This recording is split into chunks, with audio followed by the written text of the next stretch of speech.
Pozdravljeni! Preden začnem s kratkim komentarjem dogajanja na prvem delu zimskih testiranj za sezono 2020, si bi rad ustavil še malce na predstavitvah bolidov za to sezono. Namreč napravil sem posebno analizo za vsako izmed ekip.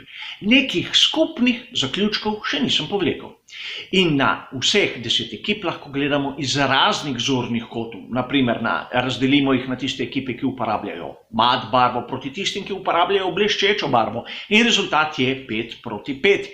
Vidimo ta trend v sezoni 2020, ki se je začel že v prejšnjih. A treba je poudariti nekaj, tistih 200 gramov, koliko naj bi jih prihranili pri skupni teži, seveda ne vpliva na to, da spremeni slab bolid v zasnovi v dobrega. Lahko malce pripomori, bistveno pa ne more spremeniti zadev.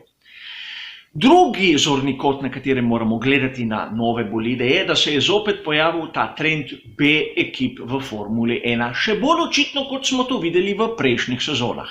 Sedaj imamo očitno, da imamo 3 glavne ekipe, Ferrari, Mercedes, Red Bull in 3 njihove B ekipe, kar bi lahko povedali za ekipo Haas, za ekipo Racing Point in seveda Alfa Tauri, kar seveda ni nobeno začudenje. In imamo še 4 tiste prave konstruktorje, kot so McLaren, Renault, Alfa Romeo Racing in na koncu Williams. In tu je treba pohvaliti Williams, da kljub krizi so še zmeraj ohranili svojo identiteto in ostajajo pravi konstruktor, kateri ne kupuje določenih komponent na tržišču. A seveda, to je bolj zanimivost, to nam ne pove tisto tehnično vrednost, ki smo jo videli na teh predstavitvah. Trend, katerega velja najbolj omeniti, je ta, da v sezoni 2020 smo videli ogromen porast bolidov z ozkim nosom. Nekaj, kar smo videli tudi v prejšnjih sezonah, a sedaj je to postalo že očitno. 5:5 je rezultat. In seveda, tu je treba poudariti nekaj izmed tistih velikih ekip, edino Ferrari ostal zvest tisti klasični postavitvi. In če se vpraša mene na tisto, kar sem videl na fotografijah in poudarjam, gre za osebno mnenje, so pri Ferrariju ostali zvesti nekim konceptom, ki smo jih videli v sezoni 2019. Mnogi izmed konkurentov so šli korak naprej, poglejmo na primer Red Bull, in mislim, da letos bo težko, ukolikor ne vidimo v drugem delu testiranj neke tehnične spremembe, da bo SF1000, saj kar se tiče aerodinamike, konkurenčen drugim ekipam. In velja poudariti tudi to, da po mojem osebnem videnju pri McLarenu in Renaultu so naredili ogromen korak naprej. Treba je poudariti še nekaj, na kar mnogi pozabljajo, da pri Ferrariju in seveda Haasu imamo edine bolide s tistim majhnim trikotnim zgornjim vstopnikom. Kako se bo to odražalo na hlajenje in če bo ta aerodinamična prednost se izkazala kot, bom rekel, nek potencial, bomo videli skozi testiranje in prve dirke. A zaenkrat so to edini 2 ekipi, ki imajo tako obliko zgornjega vstopnika. In seveda, sedaj se spustimo raje na tisti prvi del testiranj, kjer moramo biti pozorni. Seveda, moje osebno videnje, kako naj bi navdušenec gledal zimske testiranja, sem poudaril v nekem drugem prispevku, kogar zanima, ima kot ponavadi bližnjico v opisu. A poglejmo, kaj smo videli. In tu bi rad spomnil na tisto zgodbo, katero so nam je servirali lani mediji, kako je bil Ferrari v zimskih testiranjih superioren. Poglejmo samo rezultate najboljših časov prvih 4 dni. Lani so bila zimska testiranja razdeljena na 2 dela po 4 dni, letos po 3.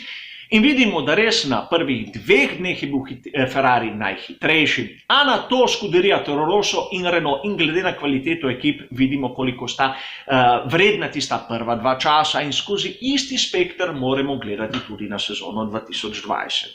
Res bistveno hitrejši časi, blizu tistim rekordnim, a še zdaleč ne kažejo prave slike, po mojem osebnem mnenju.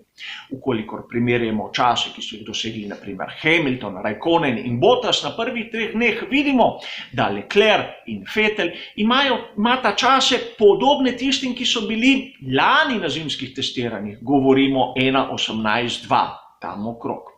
A če pogledamo kompletno sliko najboljših časov teh prvih 3 dneh skupaj s pneumatikami, vidimo, da se ni iskalo najhitrejšega časa, še posebej ne pri Ferrariju.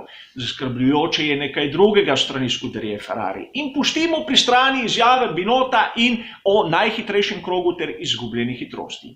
Pri Ferrariju niso naredili kilometrov. Če primerjamo število krogov, ki jih je naredil Hamilton, 273, Verstappen 254, Sainz 237, s tistimi, ki jih je napravil Leclerc 180, pa Vettel 173, vidimo razliko.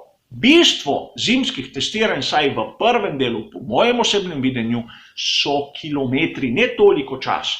In prav tu je lahko potencialno problem pri skuderiji Ferrari. To, da so nekateri imeli težave s pogonskim sklopom, je pričakovano, saj ekipe morajo vedeti, kako se pogonski sklopi obnašajo in kdaj bojo tudi popustili, zato so jih tudi gnali do konca. In to je seveda dejstvo, ki se dogaja na vsakih zimskih treningih. A pojdimo sedaj na tisto, kar verjetno navdušence najbolj zanima. Tisti sistem DAS na Mercedesu dvojni V11, kjer je prvič treba poudariti to, kako so lahkomiselno pri Mercedesu to pokazali na kamerakarju na drugem dnevu testiranj, kakor da nihče ne bi tega opazil in seveda vsi smo opazili to takoj. James Allison ga je predstavil kot dual axis steering, kar pomeni, da obračajo bolid praktično na 2 oseh. Verjetno je mislil na tej osi z volanom, pa na tej. Ne vem, ni bilo razlag. Zakaj pravzaprav gre? Seveda, mi navdušenci ne poznamo skrivnosti tega sistema, lahko nekako sklepamo z tistega, kar smo videli. In če pogledamo bolid, lahko nekako sklepamo, da s tem, ko volan premikajo naprej proti sprednjemu delu oziroma nazaj, spreminjajo dolžino zobate letve. In ko se spreminja ta dolžina te letve, se nekako tudi zgornji kot kolesa na obesi spreminja. Spreminja se nastavitev podvozja, kar je nekako bilo vidno na fotografijah, a to mi sklepamo, sistema ne poznamo. Sedaj, ko je to razloženo, se treba vprašati, čemu to služi. Poznamo kar nekaj teorij. Ena je tista, da se spreminja z tem kotom tudi, bom povedal, upor, ki ga ima pneumatika. Na ravnini naj bi ta upor zmanjšali in tako dosegli višjo končno hitrost. Adrian Newey trdi, da gre po njegovem mnenju tudi za aerodinamičen učinek, ki ga lahko ima to na bolid, a sam pravim, da gre predvsem za ohranjanje temperature v pneumatikah in testiranja v vezi s tem. Seveda, tu, kogar zanima, je posebni prispevek o tem zgornjem kotu, imenovan tudi TOW, bližnjico kot ponavadi v opisu. In seveda, zakaj je ta sistem, kateri naj bi ohranjal temperaturo, tudi koristen pogled je v drugem prispevku, kateri govori o pneumatikah za prve 4 dirke v sezoni 2020. In seveda, tisto, kar najbolj zanima, je legalnost oziroma nelegalnost tega sistema. Preden začnemo s tem, je treba poudariti, da ideja je genialna. Je na nivoju tiste ideje o dvojni stopalki za zavoro oziroma F-daktu. A sedaj, kako je to legalno? James Allison je povedal, da pri FIA so to označili kot legalno, da so bili o tem obveščeni, ampak mi uradnega dokumenta o tem nismo videli. In seveda, še korak naprej. So zimska testiranja, nihče ne preverja bolidov, montirano imajo lahko karkoli, tudi na prostih treningih pred dirko imajo lahko montirano. Na kvalifikacijah se začne dirka in po cilju konča in takrat morajo biti bolidi skladni s pravilnikom. In seveda, pravilnik, kar se tiče obes, ima določen segment. Ta je podan v poglavju 10 pod razdelek 2 in tu imamo 3 člene.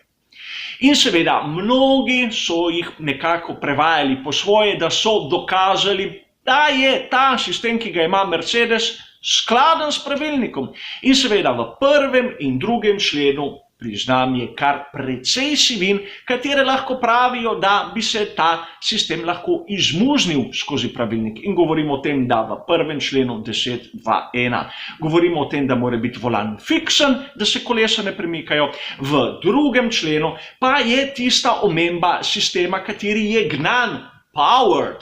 Ta gnan sistem ni definiran, kako je gnan, električno, hidravlično, z motorjem, z notranjim izgorevanjem. Lahko ga žene tudi človek. Seveda, tu je treba diskutirati o tem. Kar je bolj pomembno in kjer mislim, da navdušenci morajo biti seznanjeni, je s pravilnikom v točki 10, 2, 3. Ta pravi, prevedeno po mojem znanju angleščine, tako da noben popravek na kateremkoli delu obes ni dovoljen, ko je bolit v gibanju. In če pogledamo, kako deluje ta sistem s tistim znanjem, kako poznamo ta sistem, vidimo, da ta člen prepoveduje uporabo tega sistema. Saj tako razumem jaz, ko bom spoznal to sistem bolj podrobno, ko bom videl kak uraden dokument FIE, bom moje mnenje tudi lahko spremenil. Poleg tega je še mnogo drugih členov v pravilniku, katere mora zadostiti. Naprimer o tistem o varnosti, o položaju volanskega droga. In ja, dovolj sem star, da se spomnim 1. maja 1994. In ko slišim besedno zvezo volanski drog in da je nekdo nekaj napravil tam, me še zmerom zmrazi, zato sem previden. Pustimo sedaj to. Mislim, da so mnogi mediji povzročili veliko paniko med navdušenci, ko so določene stvari malce interpretirali po svoje. Treba je razumeti prvič, zakaj gre, drugič, kaj pravi pravilnik in tretjič, ne zavajati javnosti. Še mnogo dni je do tega, do prve dirke, kjer ni rečeno, da bo Mercedes ta sistem sploh uporabil. Spomnimo se samo primera iz sezone 2018, ko so pri Mercedesu imele tista znana platišča z hladilnimi režami v Pestu. Rabili so jih, glej ga, samo na prostih treningih, nikoli na dirki. Zakaj? Ker so se bali protesta. Bo mogoče se zgodba ponovila tudi letos? Ne vem. Mislim, da nekateri pretiravajo z raznimi nebulozami o tem, da v sezoni 2021 bo sistem prepovedan, zato ga pri Mercedesu morajo rabiti letos. Nikjer ne piše. Imajo ga, ne vemo, če deluje in kako deluje, ter nikjer ne piše, da ga bojo uporabili. Mnogi so pa iz tega že naredili zgodbo in praktično že zaključili svetovno prvenstvo 2020, še preden se je to začelo. Hvala za vašo pozornost in seveda nasvidenje.